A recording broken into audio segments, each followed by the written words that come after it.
نحمده ونصلي على رسوله الكريم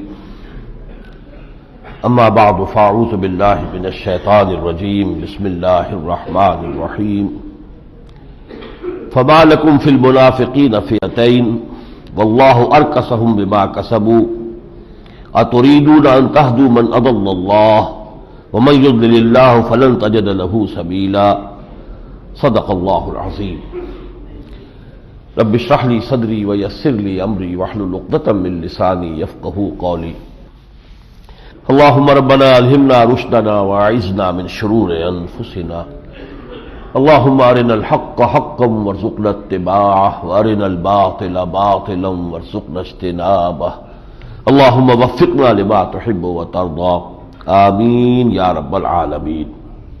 اب جو بات آ رہی ہے کہ جو ان کے لیے بڑی مشکل بن گئی تھی وہ تھا معاملہ ہجرت کا۔ ہجرت فرض کر دی گئی تھی۔ یہ بات ذرا قابل غور ہے کہ آخر اس میں کیا حکمت تھی۔ اب جو کچھ لوگ جو ہے وہ مکے میں ہے، ایمان لے آئے ہیں، وہ وہاں رہنے دیتے ان کو تو کیا حرج تھا، وہاں رہتے ان کے ذریعے سے وہاں دعوت پھیلتی۔ یا کسی اور قبیلے میں کچھ لوگ ہیں وہ ایمان لے آئے ہیں، اب ان کو لازم کر دینا کہ مدینے آؤ، آپ اپنے قبیلوں کو چھوڑو، ترک کرو اپنے اس رہائش گاہ کو، اپنے وطن کو۔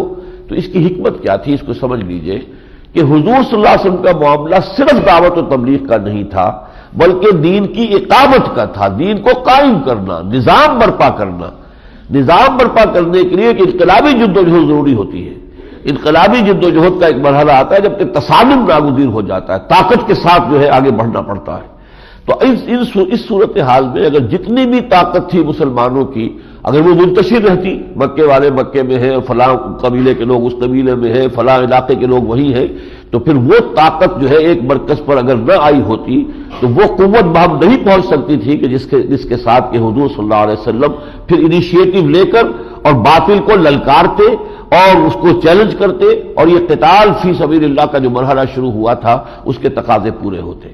یہ وہ بات تھی جس کے لیے ہجرت فرض کر دی گئی اور کہہ دیا گیا۔ یہ بات جو ہے ویسے تو یہ تو ہم پڑھ رہے ہیں سورت، یہ تو نازل ہوئی ہے 5 یا 6 میں، اس سے پہلے جو سورہ انفال غزوہ بدر کے فوراً بعد نازل ہوئی ہے اسی میں یہ کہہ دیا گیا تھا کہ جو شخص بھی ہجرت نہیں کرتا ہے مسلمانوں اب تمہارا ان سے کوئی تعلق نہیں ہے۔ یہ بات جو ہے سورہ انفال میں کہہ دی گئی۔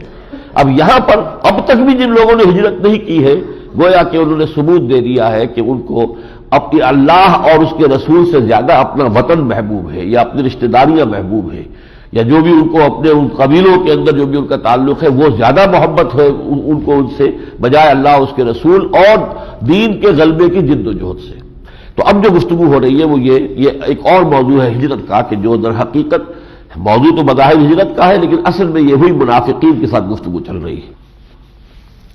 فما لکم فی المنافقین فئتین، تو اے مسلمانوں تمہیں کیا ہو گیا ہے، منافقین کے بارے میں تم 2 گروہوں میں بٹ گئے ہو۔ کچھ لوگ یہ کہتے تھے کہ آخر مسلمان ہے، کلمہ گو ہے، آخر ان کے ساتھ ہمیں رعایت کرنی چاہیے، کسی وجہ سے وہ ہجرت نہیں کر پا رہے، نہیں آئے ہیں، تو اس کا یہ مطلب تو نہیں کہ ان کے ایمان پر شک کیا جائے۔ فما لکم فی المنافقین فئتین واللہ ارکسہم بما کسبوا، اللہ تعالیٰ تو ان کو الٹ چکا ہے بسبب ان کے قسم کے جو انہوں نے کام کیا کہ ہجرت نہیں کی۔ اس میں نفی کر دی جائے گی، کوئی اتنا ضعیف ہے کہ سفر نہیں کر سکتا، کوئی خاتون ہے کہ جس کے لیے ممکن نہیں ہے وہ ہجرت کر کے جانا، وہ سفر جو ہے نہیں کر سکتی ہے، راستہ اسے معلوم نہیں، وہ ایکسیپشن ہو جائیں گے۔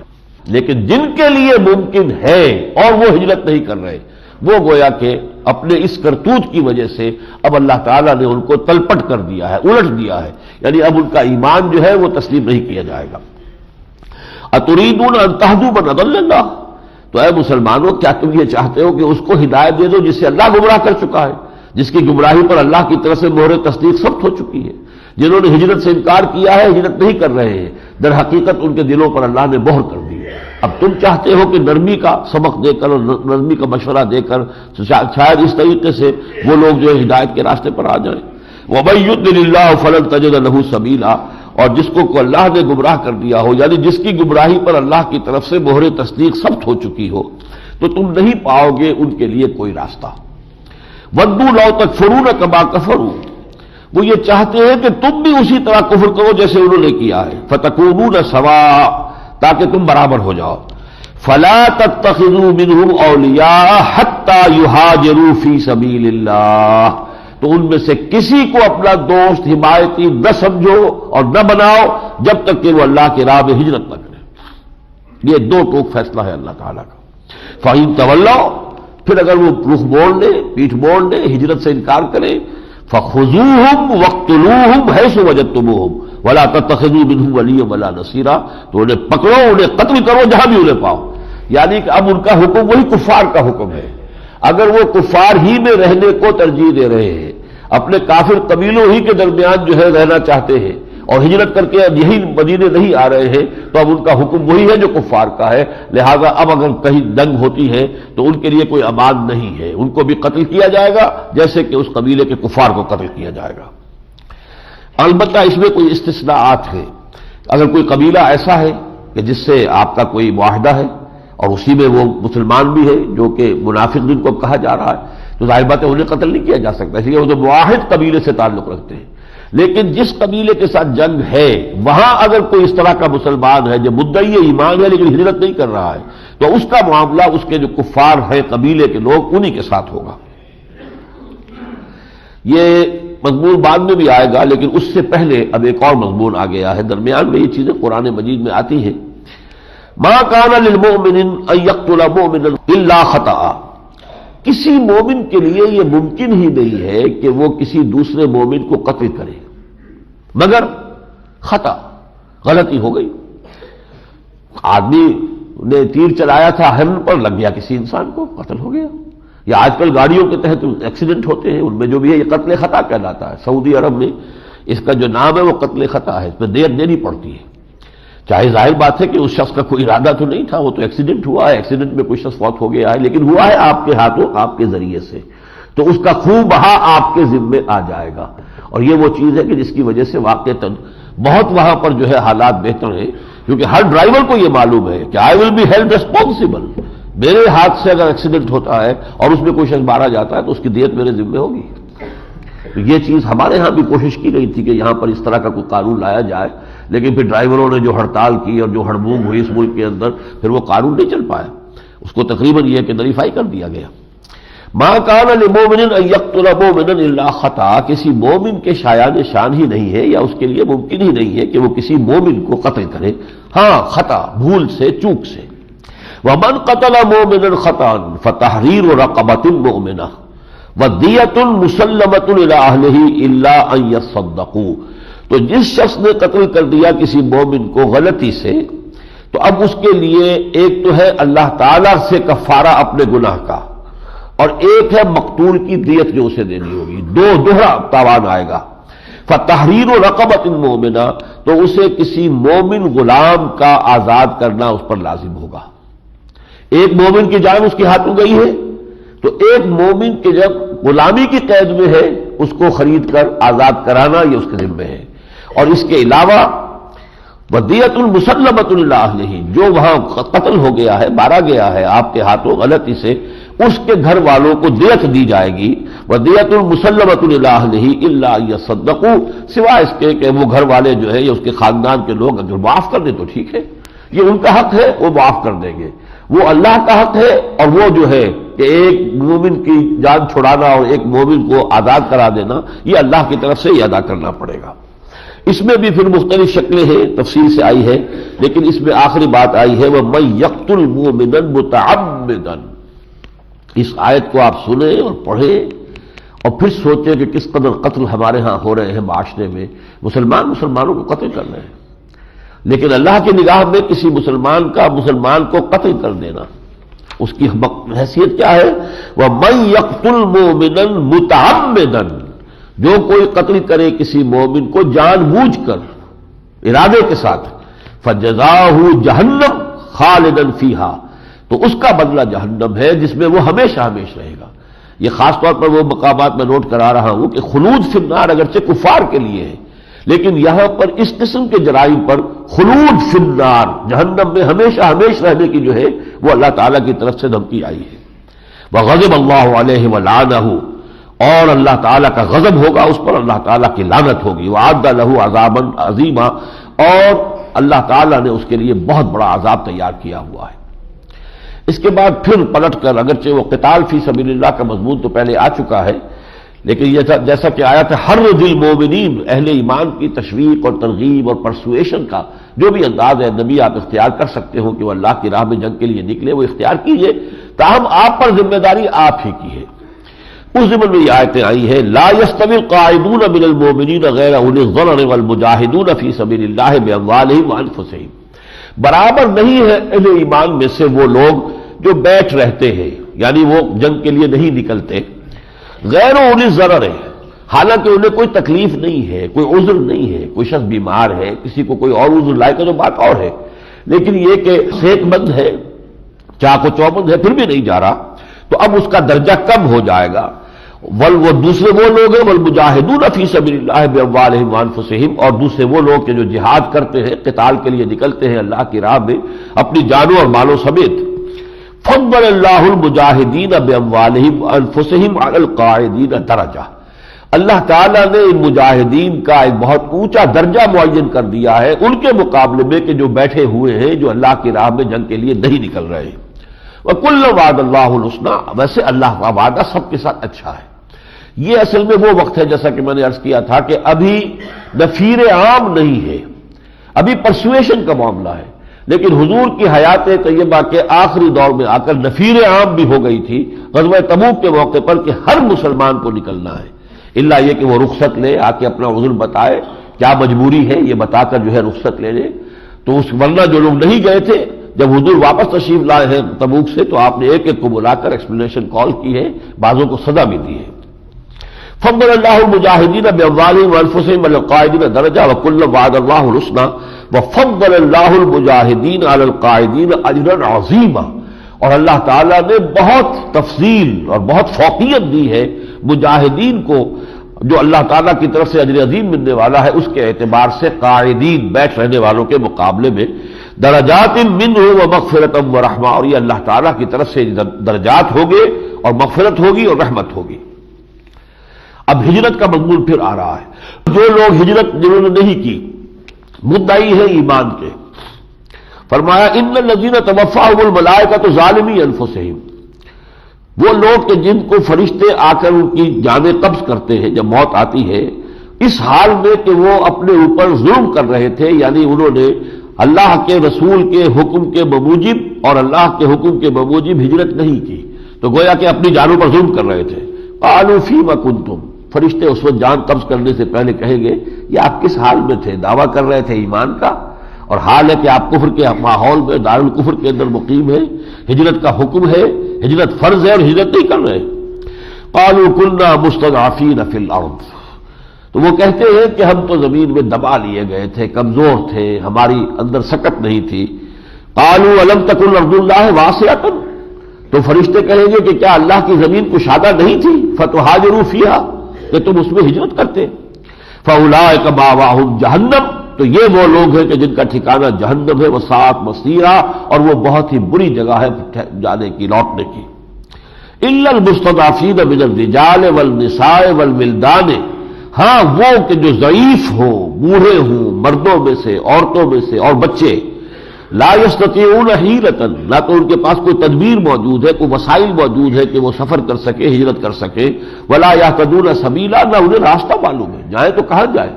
مدینے میں سفر کرنے کے لیے کوئی ٹرین تو چل رہی نہیں تھی، کوئی بس سروس نہیں تھی، کچھ بھی نہیں تھا، تو ایسے لق و دق جو ہے وہ صحرا کے اندر نکل کھڑے ہو، تو ایسی مجبوری اگر کسی کو تھی تو ان کا معاملہ یہ ہے کہ فاولئک عسى الله ان يعفو عنهم، تو یہ لوگ وہ ہے کہ اللہ، امید ہے کہ اللہ تعالیٰ ان کو معاف فرما دے گا، وكان الله عفوا غفورا، اور یقیناً اللہ تعالیٰ جو ہے وہ معاف فرمانے والا، بخشنے والا ہے۔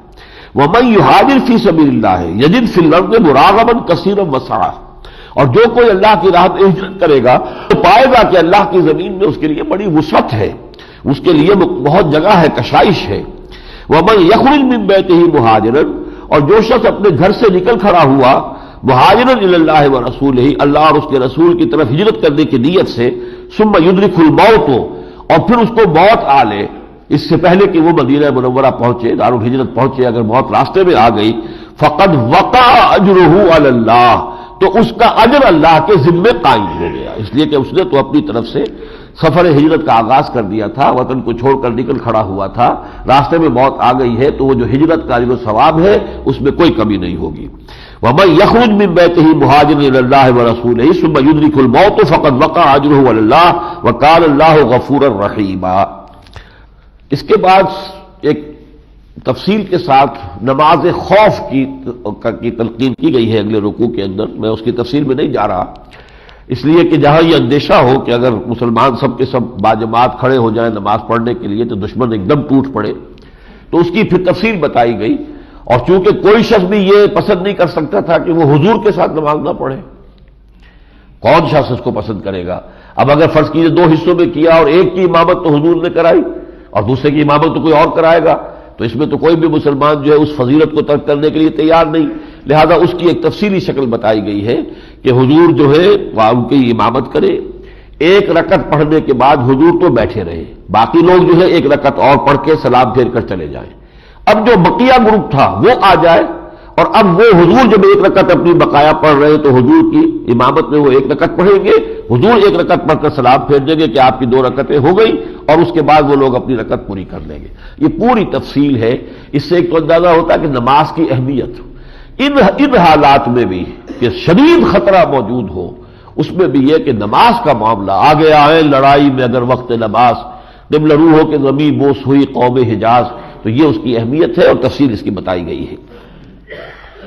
اس کے بعد یہ آیت مبارکہ آ رہی ہے اور یہ اس سے کچھ مشابہ ہے جو سورہ آل عمران میں ہم پڑھ چکے ہیں۔ وَلَا تَهِنُوا فِي اتِّبَاعِ الْقَوْمِ، اور اے مسلمانوں سستی نہ دکھاؤ اپنے دشمنوں کا تعاقب کرنے میں، سرگرمی سے کام لو۔ إِن تَكُونُوا تَعْلَمُونَ فَإِنَّهُمْ يَعْلَمُونَ كَمَا تَعْلَمُونَ، اگر تمہیں کوئی رنج پہنچتا ہے، کوئی گزند پہنچتا ہے، کوئی تکلیف پہنچتی ہے، تمہیں بے آرامی سے سابقہ پیش آتا ہے، تو ان کے ساتھ بھی تو یہی معاملہ ہے، وہ بھی انسان ہے۔ یہ جو اپنے معبودان باطل کے لیے سر دھڑ کی بازی لگا رہے ہیں، حالانکہ ان کو تو اللہ پر تو اعتماد نہیں ہے، ان کو تو یہ معبود ہے باطل جن کی کوئی حقیقت ہی نہیں، یہ بت ہیں یا دیویاں ہیں جن کی کوئی حقیقت ہی نہیں، وہ اپنے ان تمام جو بھی ان کی آبائی روایات ہیں اور جو ڈھکوسلے چلے آ رہے ہیں ان کے لیے اتنی قربانیاں دے رہے ہیں، تو تمہارا معاملہ تو ان سے بہت زیادہ ہونا چاہیے۔ وَلَا تَهِنُوا فِي ابْتِغَاءِ الْقَوْمِ إِن تَكُونُوا تَعْلَمُونَ، اگر تمہیں علم پہنچتا ہے، تکلیف پہنچتی ہے، فَإِنَّهُمْ يَعْلَمُونَ كَمَا تَعْلَمُونَ، تو انہیں بھی تو تکلیف پہنچتی ہے۔ وَتَرْجُونَ مِنَ اللَّهِ مَا لَا يَرْجُونَ، جیسے ہم نے وہاں پڑھا تھا إِن يَمْسَسْكُمْ قَرْحٌ فَقَدْ مَسَّ الْقَوْمَ قَرْحٌ مِثْلُهُ، اگر تمہیں ایک چرکا لگا ہے، زخم لگا ہے، 70 تمہارے جو ہے وہ شہید ہو گئے ہیں، تو یاد کرو کہ 1 سال پہلے ایسا ہی بڑا زخم ان کو بھی تو لگ چکا ہے۔ 70 ان کے سرکردہ جو تھے، ان کے سردار، وہ میدان بدر کے اندر واصل جہنم ہو چکے ہیں۔ اس کے بعد انہوں نے تو ہمت نہیں ہاری، وہ 1 سال کے اندر ہی تیاری کر کے 3000 کا لشکر لے کر آ گئے تم سے لڑنے کے لیے، تو تمہیں تو ان سے کہیں زیادہ بڑھ کر جو ہے وہ اپنی سرگرمی کا اور اپنی ایثار کا اور سرفروشی کا اور جانفشانی کا مظاہرہ کرنا چاہیے۔ تو فرمایا وَلَا تَهِنُوا فِي ابْتِغَاءِ الْقَوْمِ إِن تَكُونُوا تَعْلَمُونَ فَإِنَّهُمْ يَعْلَمُونَ كَمَا تَعْلَمُونَ وَتَرْجُونَ مِنَ اللَّهِ مَا لَا يَرْجُونَ، تم تو اللہ سے اس فضل اور ثواب کے امیدوار ہو جس کی انہیں کوئی توقع ہی نہیں۔ وَكَانَ اللَّهُ عَلِيمًا حَكِيمًا، یقیناً اللہ تعالی علیم ہے، سب کچھ جاننے والا اور حکیم ہے۔ اس کے بعد وہ آیت میں آپ کو سنا رہا ہوں کہ جو قرآن حکیم میں قانون اسلامی کے جو مصدر گنے گئے ہیں، سورسز، وہ 4 ہیں۔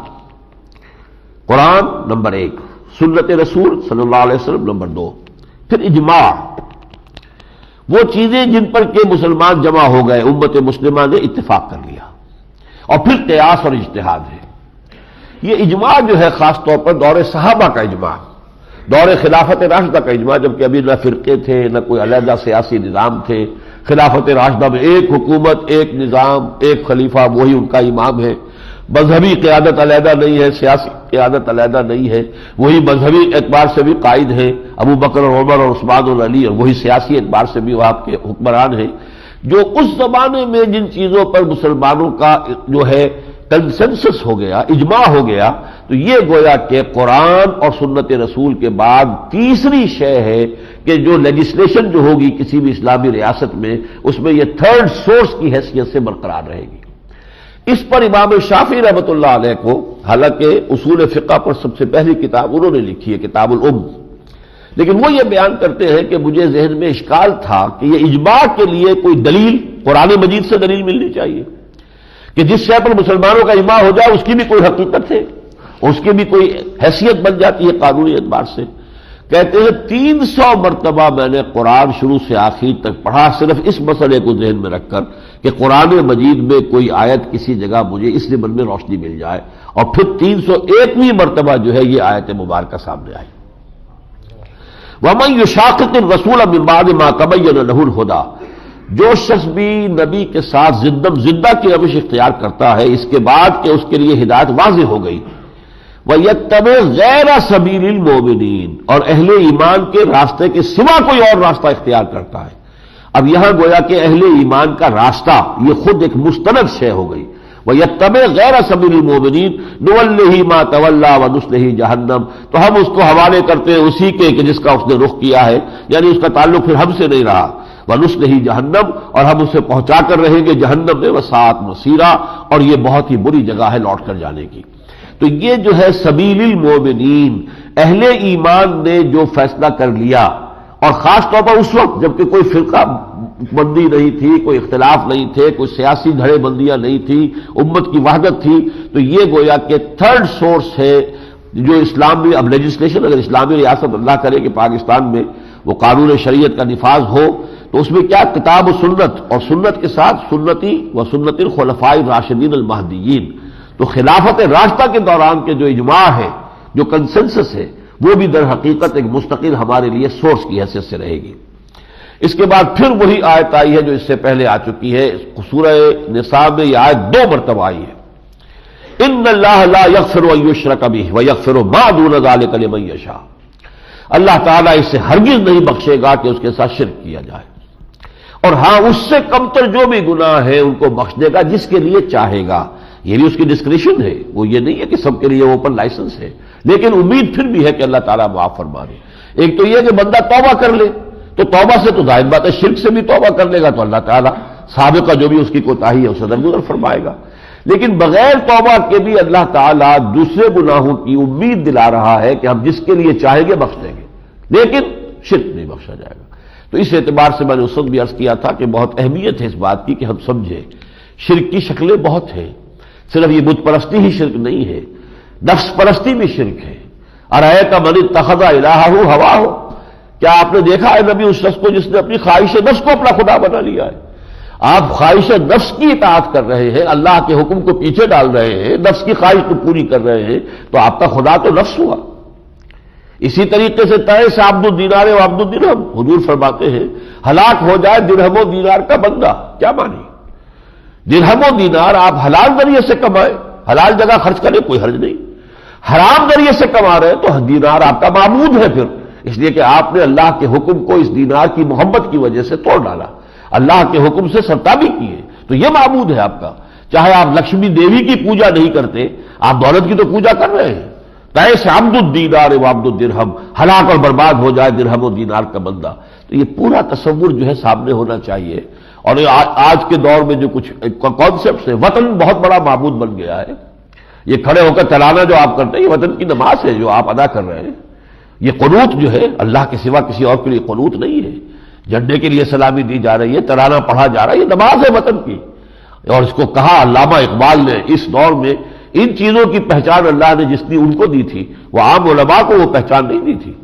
علماء جو بھی پچھلے علماء لکھ چکے ہیں اپنے اپنے دور میں شرک نے جو شکلیں اختیار کی تھی وہ تو انہیں خوب معلوم ہے، اس کو وہ بیان بھی کرتے ہیں، اس کی مذمت بھی کرتے ہیں، اس کے خلاف دعوت و تبلیغ اور جد و جہد بھی ہے۔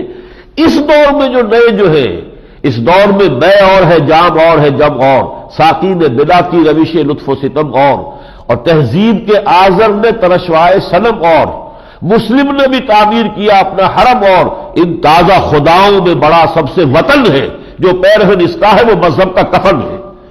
یہ تو وطنیت جو ہے وطن آئیڈیل بن گیا ہے، اور اس حوالے سے جو ہے شرک کی تمام قسموں کو سمجھنا بہت ضروری ہے۔ 19ویں رکوع میں سورہ مبارکہ کے خواتین کے ضمن میں جو پہلے کچھ احکام آئے تھے ان کی کچھ مزید وضاحتیں آئی ہیں، کچھ سوالات کیے گئے۔ وَيَسْتَفْتُونَكَ فِي النِّسَاءِ، اے نبی یہ آپ سے پوچھ رہے ہیں عورتوں کے بارے میں، جیسا کہ آپ کے علم میں ہے کہ یہ سب سے اہم مسئلہ ہے تمدن انسانی کا، مرد اور عورت کے درمیان رشتہ، اور اس میں عدل توازن کس طرح ہو۔ تین چیزیں ہیں کہ جو انسانی تمدن کے تقریباً لا ينحل مسائل ہیں، ان کو سوائے اللہ کے کوئی حل نہیں کر سکتا، انسانی عقل اس سے عاجز ہے۔ ایک یہی ہے کہ مرد اور عورت کے درمیان حقوق اور فرائض کا توازن کیا ہو۔ مرد سوچے گا تو اپنی مصلحت کو دیکھے گا، عورت کی مصلحت کو نہیں دیکھ سکتا۔ وہ عورت کی نفسیات ہی کا اسے اندازہ نہیں ہے، اس کے احساسات کیا ہے اسے کیا معلوم۔ عورت سوچے گی وہ اپنے اعتبار سے سوچے گی، اسے مرد کے اعتبار سے سوچنا ممکن نہیں ہے۔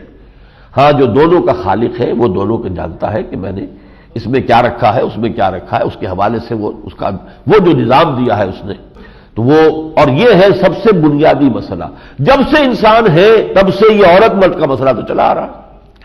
دوسرا مسئلہ یہ ہے جب ایک ریاست بن گئی، نظام بن گیا، تو یہ جو نظام ہے اور جو افراد ہیں ان کے درمیان کیا توازن ہے، اجتماعیت کو کتنا اختیار حاصل ہے، افراد کو کتنی آزادی حاصل ہے۔ اب یہ چیز ایک مسئلہ بھی ہے، بہت بڑا مسئلہ ہے، پولیٹیکل سائنس کا مسئلہ ہے۔ افراد مادر پدر آزاد ہو جائیں تو نظام درہم برہم ہوتا ہے، اور اگر ریاست بہت زیادہ کنٹرول کر لے تو ٹوٹلیٹیرین قسم کی اور مستبد حکومت بن جاتی ہے۔ دونوں انتہاؤں کی طرف معاملہ جاتا ہے۔ درمیان میں آزادی بھی ہو اور آزادی کے ساتھ صحیح جو بھی قیود ضروری ہیں وہ بھی عائد کی جائیں۔ اسی طریقے سے سرمایہ اور محنت کے درمیان کیا توازن ہو۔ سرمایہ دار تو اپنی مصلحت کو دیکھے گا اور مزدور جو ہے وہ اپنی مصلحت کو دیکھے گا۔ لیبر اور کیپٹل میں کیا توازن ہو، آسان کام نہیں ہے۔ تو ان میں سب سے بنیادی وہ ہے جو عورت کا مسئلہ ہے، اور جیسا کہ میں نے عرض کیا اس پر گفتگو پہلے ہو چکی ہے لیکن کچھ سوالات کیے گئے۔ یستفتونک فی النساء قل اللہ یفتیکم فیہن، تو اب کہہ دیجئے اے نبی کہ اللہ تعالیٰ فتویٰ دے رہا ہے، وضاحت کر رہا ہے ان کے بارے میں۔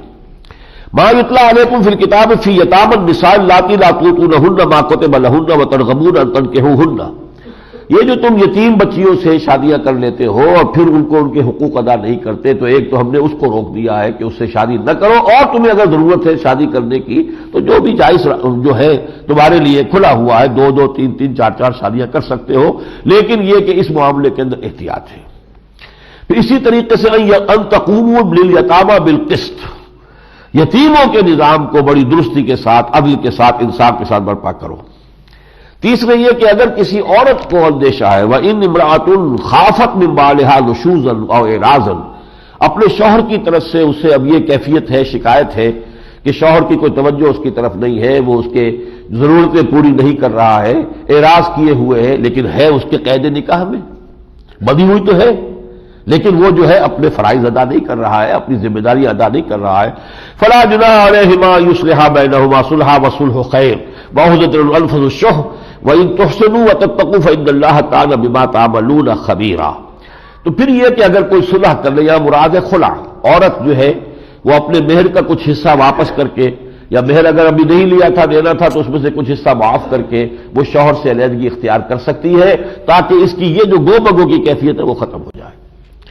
اس کے بعد فرمایا وَلَن تَسْتَطِيعُوا أَن تَعْدِلُوا بَيْنَ النِّسَاءِ وَلَوْ حَرَصْتُمْ، پہلے فرمایا تھا کہ اگر تم انصاف نہیں کر سکتے تو پھر ایک نکاح فواحدہ، پھر ایک سے زائد نکاح کی اجازت نہیں ہے۔ اب یہاں فرمایا کہ تمہارے لیے ممکن ہی نہیں ہے کہ عدل کر سکو اپنی بیویوں کے مابین، چاہے تم کتنا ہی چاہو۔ اور اس میں مراد کیا ہے؟ یہ جو دلی میلان ہے، ظاہر بات ہے اس پر انسان کا اختیار نہیں ہوتا، جو حضور نے خود کہہ دیا کہ اللہ اس پر میرا اختیار نہیں ہے تو اس پر میرا مواخذہ نہ کیجو، البتہ جو چیزیں بھی حساب کتاب کی وہ میں نے پوری جو ہے حضور نے وقت باریاں مقرر کی ہوئی تھی، شب باشی کی بھی، اسی طریقے سے شام کو عصر سے مغرب کے درمیان آپ ایک راؤنڈ لیتے تھے تمام ازواج مطہرات کے ہاں چند منٹ کے لیے، 5-10 منٹ ہر ایک کے ہاں، ہر شے میں برابری کی۔ اسی طرح نفقات جو ہے، خرچہ وغیرہ جو ہے اس میں بھی بالکل برابری، ٹائم اپنا پورا برابر، خرچہ یہ سارا پورا برابر، جو چیز ناپ تول میں آ سکتی ہے وہ برابر، حجرے ہیں تو برابر ہیں، برابر سائز کے ہیں، لیکن یہ کہ اللہ اب یہ جو میرے دل کا رجحان ہے، ظاہر بات ہے اس پر مجھے اختیار نہیں۔ اسی کو یہاں کہا گیا کہ اس درجے پہ تم نہیں کر سکتے، فلا تميلوا كل الميل، تو ایسا نہ ہو جائے کہ تمہارا سارا رجحان کسی ایک ہی کی طرف ہو جائے، فتذروها كالمعلقة، اور پھر تم دوسری بیوی کو ایسے کر دو کہ معلق ہو کر رہ جائے۔ یہ معلقہ کا لفظ جو ہے یہ بہت موضوع ہے، وہ لٹکی ہوئی ہے غریب، کہ نہ تو وہ شوہر والی ہے، شوہر کی کوئی توجہ ہی نہیں اس کی طرف، کوئی نہ شوہر اس کی کوئی ضرورتیں پوری کر رہا ہے، نہ اس کے اخراجات پورے کر رہا ہے، نہ اس کے پاس آتا ہے، اور دوسری طرف یہ کہ ہے بھی نکاح میں، لہذا وہ کوئی اور نکاح بھی نہیں کر سکتی. تو اس شے کو بہت بڑا گناہ قرار دیا گیا. کسی بیوی کو اس طور سے معلقہ بنا دینا کہ نہ وہ شوہر والی رہے اور نہ وہ آزاد ہو کے کہیں اور شوہر کر سکے، کسی اور گھر میں آباد ہو سکے، یہ بہت بڑا گناہ ہے، کبیرہ گناہ ہے. ایک اور بات یہ فرمائی وَإِن تُصْلِحُوا وَتَتَّقُوا فَإِنَّ اللَّهَ كَانَ غَفُورًا رَحِيمًا، اگر تم اس معاملے کے اندر اصلاح کرو اور تقویٰ کی روش اختیار کرو تو اللہ تعالیٰ بخشنے والا اور رحیم ہے. اگلی بات یہ ہے وَإِن يَتَفَرَّقَا يُغْنِ اللَّهُ كُلًّا مِّن سَعَتِهِ. یہ مقام اس اعتبار سے بہت اہم ہے کہ ہمارے ہاں یہ تصور قائم ہو گیا کہ طلاق تو کسی صورت دینی ہی نہیں، چاہے چخ چخ ہو رہی ہے، ساری عمر گزر گئی لڑتے جھگڑتے، آپس میں مزاجی موافقت نہیں ہوئی ہے، وہ سب کچھ ہے، وہ ساری شکایتیں بھی ہیں، لیکن یہ کہ طلاق نہیں دینی. اسی طرح چونکہ ہمارا ہندوانہ پس منظر ہے معاشرے کا، عورت طلاق لینے کے لیے آمادہ نہیں ہوتی، وہ خود یہ کہہ دیتی ہے کہ بھائی تمہارا اگر میری طرف میلان نہیں ہے ٹھیک ہے، تم شادی اور کر لو، اور مجھے یہ کہ طلاق مت دو، میں بیٹھی رہوں گی. ساری عمر گزار دیتی ہیں خواتین، اس لیے کہ مطلقہ تو بہت بڑی ایک سمجھی جاتی ہے کہ بہت عیب لگ گیا کسی کو طلاق ہو گئی تو اس کا تو گویا کہ سٹیٹس ہی جو معاشرے کے اندر کچھ نہیں رہا. نکاح ثانی بھی جس طریقے سے ہندو اثرات کے تحت ہمارے ہاں جو ہے وہ بالکل خارج از بحث ہو جاتی ہے، مطلقہ ہو بیوہ ہو اس کا نکاح دوبارہ ہونا بہت مشکل ہو جاتا ہے، اور اگر کوئی کرتی بھی ہے تو خود جو ہے اس کے اوپر انگلیاں اٹھتی ہے کہ اس سے رہا نہیں گیا، بیٹھا نہیں گیا. یہ ساری چیزیں جو ہمارے معاشرے میں ہے یہ ہمارا ہندو تہذیب کا پس منظر چلا آ رہا ہے. یہ مقام وہ ہے کہ جس میں پرسویشن ہے کہ اگر مزاج میں موافقت نہیں ہے، موافقت ہونی چاہیے گھر کے اندر، تو جب تک کہ یہ موافقت نہ ہو اس وقت ظاہر بات ہے کہ گھر جو ہے وہ میدان جنگ بنا رہے تو اس سے تو کوئی فائدہ نہیں ہے. اولاد جو پروان چڑھے گی اس ماحول میں وہ منفی نفسیات لے کر پروان چڑھے گی، ان کے اندر جو ہے پازیٹو سائیکالوجی نہیں ابھرے گی بلکہ نیگیٹو ابھرے گی. اس کے لیے بہتر ہے ان یتفرقا یغنی اللہ کلا من سعتہ، اور اگر وہ علیحدہ ہو جائیں، سیپریٹ ہو جائیں، تو اللہ تعالیٰ اپنی وسعت سے دونوں کے لیے کوئی بہتر بندوبست کر دے گا، غنی کر دے گا. ہو سکتا ہے اس عورت کو بھی کوئی ایسا شوہر اللہ تعالیٰ عطا فرما دے کہ جس کے ساتھ اس کے مزاج کی ہم آہنگی ہو جائے، وہ وہاں پر اپنی بقیہ زندگی جو ہے اطمینان کے ساتھ بسر کر سکے، اور اس مرد کو بھی اللہ تعالیٰ کوئی ایسی بیوی عطا کر دے کہ جس کے ساتھ اس کے مزاج کی ہم آہنگی ہو. تو گویا کہ یہاں ایک طرح کی پرسویشن ہے کہ بجائے اس کے کہ وہ کھٹپٹ ہی چل رہی ہے ساری عمر، اس میں بہتر یہ ہے کہ اس میں علیحدگی اختیار کر لی جائے. وَقَالَ اللَّهُ وَاسِعًا حَكِيمًا، اللہ تعالیٰ جو ہے وہ بڑی وسعت رکھنے والا ہے اور بڑا حکیم ہے، حکمت والا ہے. اب جو آیت آ رہی ہے اس سورہ مبارکہ کی وہ اہم ترین آیات میں سے قرآن مجید کے، یا ایھا الذین آمنوا کونوا قوامین بالقسط شہداء للہ وَلَوْ عَلَىٰ أَنفُسِكُمْ وَبِالْوَالِدَيْنِ وَالْأَقْرَبِينَ، اہل ایمان کھڑے ہو جاؤ. اب یہاں قوام کا لفظ دوبارہ آ گیا ہے، اسی صورت میں پہلے بھی آ چکا ہے. الرجال قوامون علی النساء، لیکن وہاں قوامون کے بعد علی تھا، کسی کے اوپر. قوام پوری طریقے سے کھڑے ہو، پورے کسی کے اوپر، اس لیے میں نے ترجمہ کیا تھا حاکم، مرد عورتوں پر حاکم. یہاں ہے قوامین بالقسط، عدل کو قائم کرنے کے لیے کھڑے ہو جاؤ پوری قوت کے ساتھ. یا ایھا الذین آمنوا کونوا قوامین بالقسط شہداء للہ، اللہ کے حق میں گواہی دینے کے لیے کھڑے ہو جاؤ. اس لیے کہ اللہ تعالیٰ جو ہے سورہ آل عمران میں ہم پڑھ چکے ہیں قائما بالقسط، شہد اللہ انہ لا الہ الا هو والملائکۃ واولو العلم قائما بالقسط. اللہ تعالیٰ عدل اور انصاف کا قائم کرنے والا ہے. تو جو بھی اللہ پر ایمان رکھنے والے ہیں انہیں اپنا فرض سمجھنا چاہیے دنیا میں ظلم کا خاتمہ، ایکسپلائٹیشن کا خاتمہ، ریپریشن اور آپریشن کا خاتمہ، ڈسکریمنیشن کا خاتمہ، اونچ نیچ کا خاتمہ. یہ کہ ایک طرف دولت کے انبار ہے اور دوسری طرف بھوک ہے، احتیاج ہے، ایک کے بچے کے لیے جو ہے وہ کھانے کے لیے نہیں ہے، دوسرے کے کتے کے لیے نہ معلوم کیا کچھ ہے. یہ چیز جو ہے کسی معاشرے کے اندر عدل اور انصاف اور قسط کے خلاف، اس کے خلاف طاقت کے ساتھ کھڑے ہو جانا فرض ہے اس شخص کا جو اللہ تعالیٰ پر ایمان رکھتا ہے. اس لیے کہ اللہ قائم بالقسط ہے. اور آگے چل کر ہم پڑھیں گے سورہ حدید میں آیا ہے کہ ہم نے رسول بھیجے اس لیے، لقد ارسلنا رسلنا بالبینات وانزلنا معهم الکتاب والمیزان لیقوم الناس بالقسط. ہم نے رسول بھیجے، معجزے دیے، کتابیں نازل کی، شریعتیں اتاری، کس لیے؟ Is it exercise in futility? بیکار کی کوئی بات تھی یہ اس لیے تھی کہ لوگ عدل پر قائم ہو. ہم نے عادلانہ نظام دے دیا ہے. ہمارا دین حق جو ہے یہ عادلانہ نظام ہے. عورت کو اس کے حقوق دیتا ہے, مرد کو اس کے حقوق دیتا ہے. ہر طرح کے حقوق کا اور فرائض کا توازن اس میں قائم کر دیا گیا ہے. یہ دین قائم ہو تاکہ لوگ عدل و انصاف کے پابند ہو جائیں. سورہ شورى میں آیا حضور سے خطاب کر کے حضور فرماتے ہیں کہ مجھے یہ حکم دیا گیا, امرت لأعدل بینکم, مجھے حکم ہوا کہ عدل قائم کروں. تو اب ظاہر بات ہے کہ حضور عدل قائم کریں گے تو کیسے کریں گے؟ وہ تو اسی طرح ہوگا کہ آپ پر ایمان لانے والے اپنا تن من دھن لگانے کے لیے تیار ہو جائیں کہ وہ نظام عدل و قسط قائم کریں. یا ایھا الذین آمنوا کونوا قوامین بالقسط شہداء للہ. اور یہ نوٹ کر لیجئے اگلی صورت میں یہ آیت پھر آئے گی. تھوڑی سی اس کے اندر جو ہے وہ ترتیب کا فرق ہے.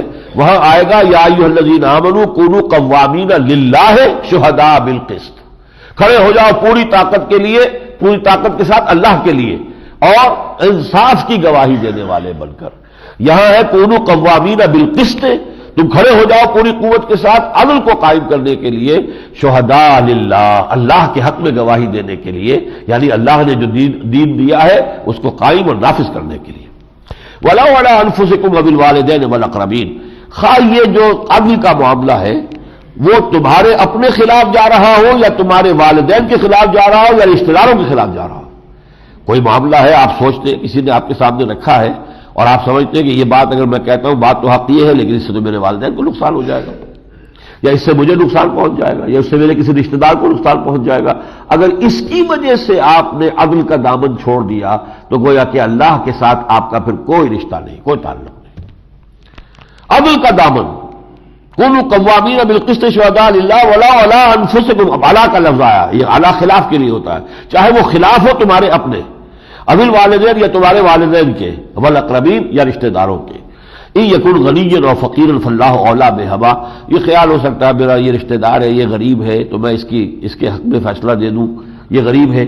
تو یہ نہیں ہے, کوئی غریب ہے یا کوئی امیر ہے, اللہ ان دونوں کا مولا ہے, تم نہیں ہو. تمہیں تو حق کی بات کرنی ہے, عدل کی بات کرنی ہے, انصاف کی بات کرنی ہے. جو حق ہے, صحیح بات ہے, وہ فیصلہ دو. اس میں یہ کہ کسی کے غنی اور کسی کے فقیر ہونے سے تمہارا فیصلہ جو ہے وہ اثر متاثر نہ ہو جائے. فلا تتبعوا الہویٰ. تو دیکھو خواہشات کی پیروی مت کرو. ان تعدلوا, خواہشات کی پیروی کرتے ہوئے عدل سے انحراف نہ کرو. وَإِن تَلْوُوا أَوْ تُعْرِضُوا.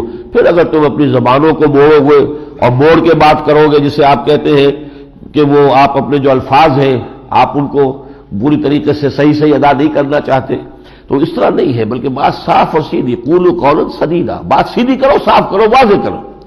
اور تو اگر کوئی ذرا کنی کترا جاؤ گے فإن اللہ کان بما تعملون خبیرا. تو ظاہر بات ہے کہ جو بھی کچھ تم کر رہے ہو, اگر عدل سے قسط سے تم نے انحراف کیا ہے, اگر صحیح فیصلے کے بجائے غلط فیصلہ دیا ہے, تو اللہ تعالیٰ باخبر ہے تمہارے عمل سے بھی تمہاری نیت سے بھی. اب بڑی اہم آیت آ رہی ہے. ظاہر بات ہے کہ یہ نظام عدل و قسط کے قیام کے لیے انسانوں کو جو محنت, مشقت, جد و جہد, ایثار, قربانی دینی پڑے گی, اس کے لیے یقین والا ایمان لازم ہے انسان کے اندر. قربانی آدمی دیتا ہے کسی یقین کی بنیاد پر. لہذا اس آیت میں, اگلی آیت میں اب ایمان کے دو حصے کیے جا رہے ہیں. ایک ایمان ہے زبانی کلامی, اقرار باللسان, یہ لیگل ایمان کا تقاضا تو پورا ہو گیا. جس نے کہا اشہد ان لا الہ الا اللہ واشہد ان محمد رسول اللہ, مسلمان ہو گیا, چاہے وہ ہندو تھا, سکھ تھا, پارسی تھا, عیسائی تھا, کسے باشد. تو لیگل تقاضا تو صرف شہادت علی الناس, شہادت ہے, شہادت کلمہ شہادت جسے ہم کہتے ہیں اشہد ان لا الہ الا اللہ واشہد ان محمد رسول اللہ, ہو گیا. لیکن اصل ایمان وہ ہے جو یقین بن کر دل کی گہرائیوں میں جاگزی ہو جائے. چنانچہ اب کہا جا رہا ہے یا ایھا الذین آمنوا آمنوا باللہ ورسولہ. بظاہر تو بڑا عجیب سا, اے ایمان والو ایمان لاؤ اللہ پر. تو جس کے پاس پہلے سے ایمان ہے اس سے یہ بات کہنا بظاہر محمل معلوم ہوتی ہے, بات بے معنی ہے. یا ایھا الذین آمنوا آمنوا, اے ایمان والو ایمان لاؤ. مراد کیا ہے؟ ایمان کے دو مرحلوں کو اچھی طرح آئیڈینٹیفائی کر لو. زبان کا سے اقرار کر کے تم ایک مرحلے پر تو آ گئے, تم نے لیگل اس کا تقاضا پورا کر دیا, تمہیں مسلمان شمار کیا جائے گا. لیکن یہ حقیقی ایمان نہیں ہے. حقیقی ایمان ہے جبکہ یہ دلوں کی گہرائیوں کے اندر جا کر یقین کی شکل اختیار کر کے جاگزی ہو جائے. چنانچہ یہی بات آگے چل کر ہم پڑھیں گے سورہ حجرات میں کہ کچھ لوگوں کے بارے میں کہا گیا قالت الاعراب آمنا قل لم تؤمنوا ولکن قولوا اسلمنا. یہ بدو کہہ رہے ہیں ہم ایمان لے آئے. اے نبی ان سے کہہ دیجئے تم ہرگز ایمان نہیں لائے ہو بلکہ یوں کہو کہ ہم مسلمان ہو گئے. وَلَمَّا يَدْخُلِ الْإِيمَانُ فِي قُلُوبِكُمْ ابھی تک ایمان تمہارے دلوں میں داخل نہیں ہوا ہے. تو جب تک دل میں ایمان داخل نہیں ہوا اس وقت تک تم مومن نہیں ہو. مسلم ضرور ہو گئے اس لیے کہ بولے الاسلام علی خمس، اسلام کی بنیاد 5 چیزوں پر ہے. شہادت اللہ الہ الا اللہ وان محمد رسول اللہ واقام الصلاۃ وایتاء الزکوٰۃ وصوم رمضان وحج البیت. متفق علیہ روایت ہے حضرت عبداللہ ابن عمر رضی اللہ تعالی عنہما سے. یہاں شہادت جو ہے زبانی وربل اٹیسٹیشن جو ہے آپ کو مسلمان بنا دیتی ہے. تو لیگل ایمان تو آپ اس کو کہہ سکتے ہیں کہ آپ کو حاصل ہو گیا، لیکن حقیقی ایمان تک رسائی حاصل کرنا اس کے لیے محنت کرنی پڑے گی. یا ایھا الذین آمنوا آمنوا باللہ ورسولہ، اے ایمان کے دعوے داروں، اے وہ لوگوں کہ جو ایمان کا قانونی تقاضا پورا کر کے دائرہ اسلام میں داخل ہو چکے ہو. آمنوا باللہ ورسولہ، ایمان لاؤ حقیقی معنی میں اللہ پر اور اس کے رسول پر. والکتاب الذی نزل علی رسولہ، اور اس کتاب پر بھی کہ جو اللہ نے اپنے بندے پر نازل فرمائی محمد پر صلی اللہ علیہ وسلم اپنے رسول پر. والکتاب الذی انزل من قبل، اور اس کتاب پر بھی جو اس نے پہلے نازل کی تھی تورات انجیل. ومن یکفر باللہ وملائکتہ وکتبہ ورسلہ والیوم الآخر فقد ضل ضلالا بعیدا، اور جو کوئی کفر کرتا ہے اللہ کا یا اس کے فرشتوں کا یا اس کی کتابوں کا یا اس کے رسولوں کا یا یوم آخر کا، فقد ضل ضلالا بعیدا، تو وہ تو گمراہ ہو گیا ہے اور گمراہی کی بھی بہت دور کی حد کو نکل گیا ہے. اب اس کے بعد ایک نقشہ کھینچا جا رہا ہے نیکسٹ آیت میں. ایک شخص ہے کہ جو ڈبکیاں کھا رہا ہے ایمان اور کفر کے مابین. یہ کچھ لوگ ہوتے ہیں اللہ تعالیٰ نے خدا پنج گوش یکساں نہ کرد، نہ ہر زن زنستو نہ ہر مرد مرد. کچھ لوگ ہوتے ہیں جن کی قوت ارادی مضبوط ہوتی ہے. ہر چہ بعد آباد جو چیز اختیار کر لی ہے اب کر لی ہے، ہر چہ بعد آباد اب جو بھی ہو سو ہو. ماں کشتی درآب انداختہ، ہم نے تو اپنی کشتی ڈال دی ہے سمندر میں، اب یہ کشتی تیرے گی تو ہم تیریں گے، یہ ڈوبتی ہے تو ہم ڈوبیں گے، اس کشتی کو چھوڑنے والے ہم نہیں. کچھ لوگ ہوتے ہیں کہ جو خیر کی طرف چلنا بھی چاہتے ہیں، کوئی تکلیف آتی ہے، مصیبت آتی ہے، آزمائش آتی ہے تو پھر پیچھے قدم ہٹتا ہے. پھر کوئی حالات ذرا اچھے نظر آئے کچھ، یا کچھ تھوڑی سی کسی وقت کسی کی نصیحت سے، کسی کی تذکیر سے اس وقت کچھ جذبات ایمانی دوبارہ پیدا ہوئے، پھر کچھ آگے بڑھے، پھر وہ حالات کو دیکھا پھر چھٹک گئے. یہ ہے ایمان اور کفر کے درمیان جو ہے وہ ڈبکیاں لگانا. جیسے کہ ایک شخص ڈوب رہا ہوتا ہے پانی میں تو وہ ڈبکیاں کھاتا ہے 2-3 اور پھر وہ ڈوبتا ہے. تو یہ نقشہ کھینچا گیا ہے، یہ کیفیت ہے نفاق کی. ان الذین آمنوا ثم کفروا ثم آمنوا ثم کفروا ثم ازدادوا کفرا لن یکن اللہ لیغفر لهم ولا لیہدیہم سبیلا بشر المنافقین بان لهم عذابا الیما. یہ کیفیت ہے نفاق کی. نفاق کی اصل حقیقت یہ ہے کہ انہیں ایمان اچھا لگتا ہے، اللہ اچھا لگتا ہے، رسول بھی اچھے لگتے ہیں، ٹھیک ہے، لیکن قربانی دینا، مال خرچ کرنا، جان دینے کے لیے تیار رہنا، یہ بھاری کام ہے. اس کے درمیان جو ڈبکیاں کھاتے ہیں، اس کے درمیان جو ادھر سے ادھر جو ہے آسیلیٹ کرتے ہیں، کبھی کچھ ایمان کی طرف آ گئے پھر کفر کی طرف آ گئے. کفر بھی قانونی کفر نہیں ہے، یہ اندر ہی اندر کفر ہے. اوپر تو ان کا جو بھی ہے وہ ایمان اسلام، وہ لیگل ایمان تو قائم ہے، لیگل ایمان انٹیکٹ رہتا ہے. یہ وہ مرتد نہیں ہے کہ جس نے کفر کیا تو مرتد ہو گیا، واجب القتل ہو گیا، چھٹی ہوئی، نہیں، یہ تو اندر ہی اندر ہو رہا ہے. جیسے شہتیر ہوتے، ان شہتیروں کو دیمک نے کھا لیا ہے، اوپر سے ایک پٹی چھوڑی ہوئی ہے کہ لوگوں کو نظر نہیں آ رہا، وہ تو ایک دم گرے گا تو پتا چلے گا کہ یہ تو بالکل کھوکھلا ہو چکا تھا، لیکن یہ کہ وہ نظر نہیں آتا، اندر ہی اندر دیمک کھا رہی ہوتی ہے. اسی طرح اندر ہی اندر ایمان ختم ہوتا چلا جاتا ہے. ان الذین آمنوا ثم کفروا ثم آمنوا ثم کفروا ثم ازدادوا کفرا. اور اس میں خوبصورت نقشہ وہی ہے ڈوبنے والا. کوئی ڈبکیاں کھاتا ہے، اوپر آیا پھر نیچے آیا پھر اوپر گیا پھر نیچے گیا سو گیا، وہ ڈوب گیا، وہ جا کے پھر تہ میں بیٹھ گیا. تو ان الذین آمنوا ثم کفروا ثم آمنوا ثم کفروا ثم ازدادوا کفرا لم یکن اللہ لیغفر لهم، اللہ تعالیٰ ان کی مغفرت نہیں فرمائے گا. ولا لیہدیہم سبیلا، نہ ان کو کوئی راستہ دکھائے گا. بشر المنافقین بان لہم عذابا الیما، ان منافقین کو تو بشارت دے دیجئے. یہ بڑا طنزیہ انداز ہے قرآن کا، بشارت دے دیجئے. بشارت اچھی بات کی دی جاتی ہے، لیکن ان کے لیے بشارت ہی یہ ہے اب، اور کسی شے کے یہ حقدار رہے ہی نہیں. یہ کم ہمت لوگ کہ جو یکسو نہیں ہے اللہ کے راستے میں، اللہ پر ایمان میں، یہ اس کے کسی اور بشارت کے مستحق نہیں سوائے اس جہنم کی بشارت کے. بشر المنافقین بان لہم عذابا الیما، بشارت دے دیجئے ان منافقین کو کہ ان کے لیے تو دردناک عذاب ہے. آگے چل کر ان کا ایک نقشہ کھینچا گیا ہے کہ اب یہ منافقین جو مدینے میں تھے وہ مذبذبین بین ذالک، یہ الفاظ بھی غالباً آگے آ جائیں گے، وہ اس امید میں تھے، اس انتظار میں تھے کہ دیکھیں یہ اونٹ کس کروٹ بیٹھتا ہے، فائنل وکٹری کس کی ہوتی ہے. ابھی تو چل رہا ہے معاملہ، سی 100 ہے، بدر میں فتح ہو گئی مسلمانوں کی، احد میں کچھ تھوڑی سی شکست بھی ہو گئی مسلمانوں کو، ابھی چل رہا ہے نا معاملہ. تو دیکھیں اونٹ کس کروٹ بیٹھتا ہے. وہ اپنے آپ کو یکسو نہیں کرتے تھے. اگر ٹوٹل آئیڈینٹیفائی کرتے اپنے آپ کو مسلمانوں کے ساتھ تو پھر اگر شکست ہو جاتی تو گویا کہ نقصان ہو گیا، مارے گئے. ٹوٹل آئیڈینٹیفائی کرتے کفار کے ساتھ تو کفار کو شکست ہو گئی تو نقصان ہو گیا. تو وہ چونکہ اپنی منفعت کو رکھتے ہیں پیش نظر، لہذا وہ کس کیفیت میں، اس کو قرآن کہتا ہے تربص، انتظار میں، گو بگو میں. دیکھو تیل کی دھار دیکھو، ذرا دیکھتے رہو کہ یہ اونٹ کس کروٹ بیٹھتا ہے. الذین یتربصون بکم، یہ وہ لوگ ہیں جو ہے مسلمانوں تمہارے بارے میں منتظر ہیں، گو مگو کے اندر مبتلا ہیں، دیکھ رہے ہیں. فإن کان لکم فتح من اللہ، تو اگر تمہیں فتح مل جائے اللہ کی طرف سے، قالوا الم نکن معکم، تو یہ بھی حاضر ہو جائیں گے کیا ہم آپ کے ساتھ نہیں تھے؟ ہم بھی تو مومن تھے، ہم بھی تو نمازیں ساتھ ہی پڑھتے تھے آپ کے مسجد نبوی میں، محمد رسول اللہ کی امامت میں، ہمیں برابر کے حصے دار ہیں.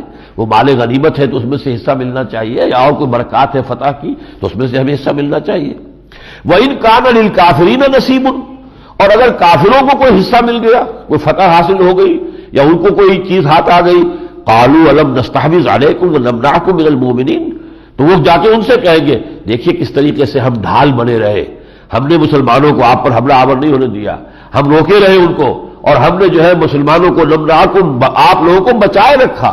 ہم تو اندر سے بیٹھ کر جو ہے ففتھ کالمسٹ ہو کر، اور ہم اندر سے انٹرنل سیبوٹاج کے ذریعے سے آپ کا کام کر رہے تھے بیٹھے ہوئے وہاں پر. لہذا یہ کہ اب اگر آپ کو فتح ہو گئی ہے تو پھر یہ کہ ہمیں بھی اس میں سے کچھ ملنا چاہیے. فاللہ یحکم بینکم یوم القیامہ، تو لوگوں سن لو، اللہ فیصلہ کرے گا تمہارے مابین قیامت کے دن.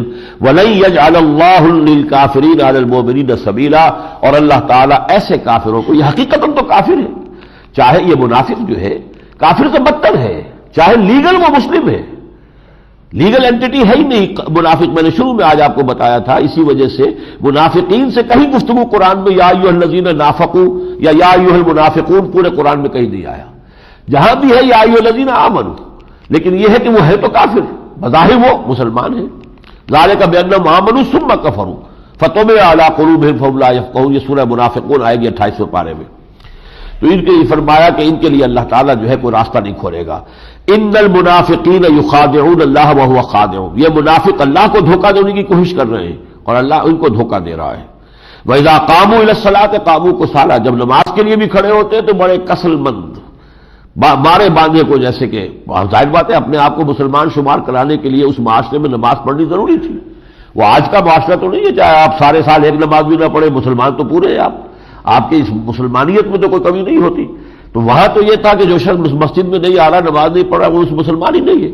تو آتے تو تھے مارے باندھے کو، لیکن صاف نظر آ جاتا تھا کہ انشراح ان کو نہیں ہے، ذوق و شوق نہیں ہے، شوق عبادت نہیں ہے، بلکہ یہ ہے کہ یہ ایک قانونی تقاضا پورا کر رہے ہیں. وَإِذَا قَامُوا إِلَى الصَّلَاةِ قَامُوا كُسَالَىٰ يُرَاءُونَ النَّاسَ، وہ تو اصل میں لوگوں کو دکھاوے کے لیے نمازیں پڑھتے ہیں. وَلَا يَذْكُرُونَ اللَّهَ إِلَّا قَلِيلًا، اللہ کا ذکر، اللہ کی یاد نہیں کرتے مگر کہیں اتفاقاً کہیں کوئی شے میسر آ جائے. مذبذبین بین ذالک، یہ مذبذب ہے ان دو چیزوں کے مابین، لا الہ ہؤلاء ولا الہ ہؤلاء، نہ یہ ان کی طرف ہے اور نہ ان کی طرف ہے. یہ مخلص کسی سے بھی نہیں، یہ صرف اپنے مفاد کے پرستار ہیں. مفاد مسلمانوں کے ساتھ ہو جائے فبہا، ہم مسلمان ہیں، اور مفاد اگر کفار کے ساتھ ہے فبہا، ہم بھی آپ کے ساتھ ہیں۔ تو ان کا معاملہ یہ مذبذبین بین ذلک لا الہ ہؤلاء ولا الہ ہؤلاء ومن یضلل اللہ فلن تجد له سبیلا، اور جس کو اللہ تعالیٰ گمراہ کر دے، وہ بات ذہن میں رکھیے، یعنی جس کی گمراہی پر اللہ تعالیٰ نے اب مہر لگا دی کہ اب یہ تو گئے، یہ ڈبکیاں کھا کر یہ تو گیا، تو وہ جو ہے اب اس کے لیے کوئی راستہ نہیں ہے۔ اس کے بعد فرمایا، اور یہ قرآن مجید میں جو سخت ترین آیات آئی ہیں نفاق کے بارے میں، ان میں سے ایک ہے ان المنافقین فی الدرک الاسفل من النار، یقیناً یہ منافق آگ کے سب سے نچلے طبقے میں ہوں گے، ولن تجد لهم نصیرا، اور تم ان کے لیے کوئی مددگار نہیں پاؤ گے، واتقوا یوما لا تجزی نفس عن نفس شیئا ولا يقبل منها شفاعۃ ولا یؤخذ منها عدل ولا هم ينصرون الا الذین تابوا۔ اس صورت میں یہ سمجھیے کہ اگرچہ تقریباً جس صورت کا روئے سخن منافقین کی طرف ہے، لیکن توبہ کا دروازہ ابھی ان کے لیے کھلا رکھا ہے، ابھی بند نہیں کیا گیا ہے۔ وہ سورہ توبہ میں جا کر ہم دیکھیں گے کہ توبہ کا دروازہ ان کے لیے بند ہو گیا، اب کوئی تمہارے لیے امکان نہیں ہے۔ لیکن ابھی فرمایا الا الذین تابوا، سوائے ان کے جو توبہ کرے، واصلحوا، اور اصلاح کر لے اپنی، واعتصموا باللہ، اور اللہ کے ساتھ چمٹ جائیں، واخلصوا دینہم للہ، اور اپنے دین کو خالص کر لیں اللہ کے لیے، فاولئک مع المؤمنین، تو پھر وہ اہل ایمان میں شمار ہوں گے، وسوف یؤتی اللہ المؤمنین اجرا عظیما، اور یقیناً اللہ تعالیٰ جو ہے ان اہل ایمان کو بہت بڑا اجر عطا فرمائے گا۔ آخری آیت جو آج ہم پڑھ رہے ہیں وہ بہت ہی پیارا انداز ہے، ما یفعل اللہ بعذابکم، لوگوں اللہ کو تمہیں عذاب دے کر کیا لینا ہے، ما یفعل اللہ بعذابکم، یعنی اللہ معاذ اللہ کوئی سیڈسٹ ہستی تو نہیں ہے کہ تکلیف دے کر اسے کوئی لذت حاصل ہو، معاذ اللہ ثم معاذ اللہ۔ ما یفعل اللہ بعذابکم ان شکرتم وآمنتم، اگر تم شکر کی روش اختیار کرو، اگر تم ایمان کا راستہ اختیار کرو تو اللہ کو کیا لینا ہے تمہیں عذاب دے کر۔ وَكَانَ اللَّهُ شَاكِرًا عَلِيمًا، اور اللہ تعالیٰ تو بہت ہی قدر افزائی فرمانے والا، قدردانی کرنے والا ہے۔ جو بھی اللہ کے لیے کوئی محنت کرے گا، جو اللہ کے لیے مال خرچ کرے گا، جو اللہ کے لیے اپنی زندگی کے اوقات لگائے گا، اللہ تعالیٰ بہت قدردان ہے، بہت قدر افزائی فرمانے والا ہے۔ شاکرن، اب ایک شکر بندہ کرتا ہے اللہ کا احسان مندی کے ساتھ، اور اللہ کا شکر کیا ہے، وہ قدر فرماتا ہے اپنے بندوں کی، جیسا کہ میں نے آج آپ کو حدیث شروع میں سنائی تھی، اللہ تعالیٰ ہمارا ذکر کر رہا ہے اس وقت اپنے ملائکہ مقربین کی محفل میں کہ دیکھو میرے بندے اس موسم میں کہاں کہاں سے چل کر آئے ہیں، کس لیے آئے ہیں، کوئی سیاسی نعرے بازی نہیں ہے، کوئی فرقے وارانہ جھگڑا یہاں نہیں ہے، کوئی کسی کی تکفیر کا فتویٰ نہیں ہے، کچھ نہیں ہے، صرف قرآن پڑھنے اور سمجھنے کے لیے۔ تو یہ اللہ تعالیٰ ذکر اللہ فی من عندہ، ایک اللہ کی محفل ہے جس کے بارے میں وہ امیر خسرو نے کہا ہے، بڑا پیارا انداز ہے، خدا خود میر محفل بود اندر لا مکان خسرو، محمد شب محفل بود شب جائے کہ من بودم۔ اب رات کو کیا کیفیت ہوئی ہوگی امیر خسرو کی، کیا انہیں روحانی تجربہ ہوا، رات جہاں میں تھا وہ ایک محفل تھی لا مکان کی، مکان میں نہیں ہے، وہ سپیس میں نہیں ہے، وہ ماورائے سپیس ہے، لا مکان، اس کی اس محفل کا میر جو ہے، صدر جو ہے وہ اللہ ہے، اور اس کی محفل کی شمع محمد ہے صلی اللہ علیہ وسلم۔ خدا خود میر محفل بود اندر لا مکان خسرو، محمد شمع محفل بود شب جائے کہ من بودم، وہاں اللہ تعالیٰ اپنے بندوں کا ذکر کرتا ہے کہ میرے بندے، اور خاص طور پر جو اس کے لیے اپنا تن من دھن لگا دے، تو اللہ تعالیٰ فرشتوں سے کہتا ہے کہ دیکھو یہی ہے نا، وہ تم کہتے تھے کہ یہ فساد مچائیں گے اور یہ خونریزی کریں گے، اور شیطان جو ہے کہتا تھا کہ تو ان میں سے اکثر کو شکر گزار نہیں پائے گا، دیکھو میرے بندے ہیں، شکر گزار بھی ہیں، میری ہدایت جو ہے اس کی پیروی کر رہے ہیں۔ اللہم ربنا اجعلنا منہم، اللہم ربنا اجعلنا منہم، آمین یا رب العالمین۔ بارک اللہ لی ولکم فی القرآن العظیم ونفعنی وإیاکم بالآیات والذکر الحکیم۔